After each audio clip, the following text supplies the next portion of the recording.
I think that over the last 2 years, many of us have fallen out of love with so many institutions. I know there's a lot of people now who are very skeptical of doctors, very skeptical of the medical industry as a general rule. Obviously, much more people and many more people are cottoning on to the fact that Big Pharma is not very good and does some things that are quite questionable. Obviously, a lot of people have moved away from even politicians and people in positions of power and authority that they used to like or respect.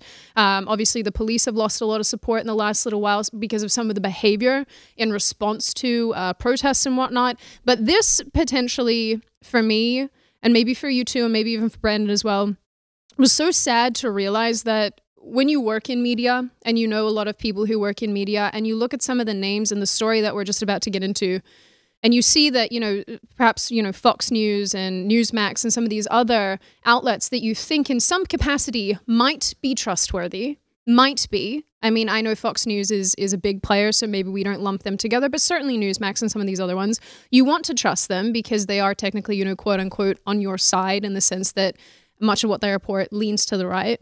It's very disappointing to find out that they're taking money from the government to report things that, you know, may or may not be true. Yeah, and we have to bring this up. This is a Blaze exclusive, yep.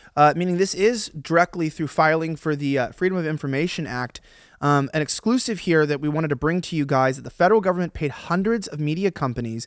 And I want to remind you, there's only like a couple dozen that are big that are effective. So you're paying hundreds, you're talking about small coverage to promote the vaccines in a really amazing line of agreement where I will let you know that there was a moment, I don't want to get into it, where I know media companies were asked to cover things in a certain way.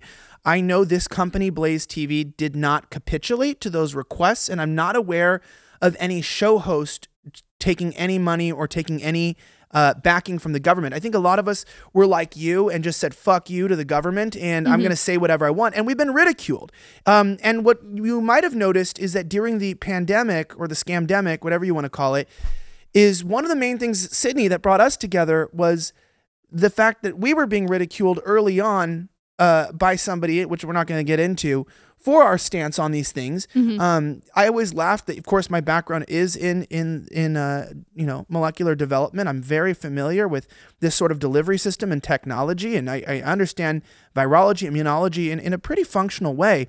And I thought it was crazy that not only could we only listen to doctors, and no one else could speak except for everyone who agreed with the state-sanctioned doctors. And it was really fascinating to me how so many people, even people I once respected, were suddenly peddling a vaccine that, might I remind you, just several months earlier, were all saying they were never going to take, and that, you know, they didn't trust Trump and what he was going to do. A lot of these people were never Trumpers to begin with.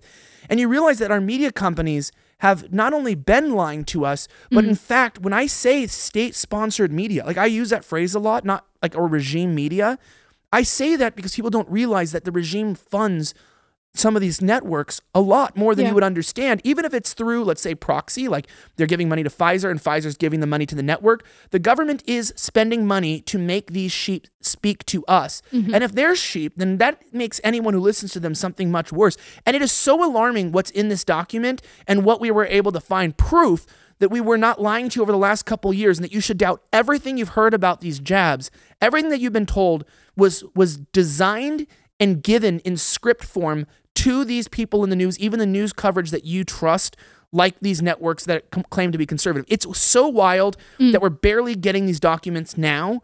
If you enjoyed this video, hit like and subscribe to our channel so you'll be sure to see similar videos from BlazeTV, with the added bonus of signaling YouTube that your voice and opinion still matters.